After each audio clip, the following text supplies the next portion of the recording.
Lauvas, karaļi lauvas, jūsu nedēļa iesāksies ar divas monētas, būs iespējams sadarbība, darbs ar klientiem, vai būs jāpārdomā kaut kādas divas izvēles, jāveic izvēles starp divām lietām, braukt, nebraukt, pirkt, nepirkt, sadarboties, nesadarboties.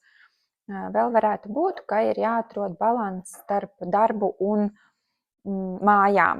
Nedēļas vidū 9 kausi, ļoti jauka kārts, būs kaut kāds jauks notikums, kas liks jūsu sirsniņai priecāties, būt priecīgam, priecīgai un justies kā 7.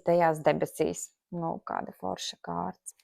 Uz nedēļas beigām lauvām, wow, maks.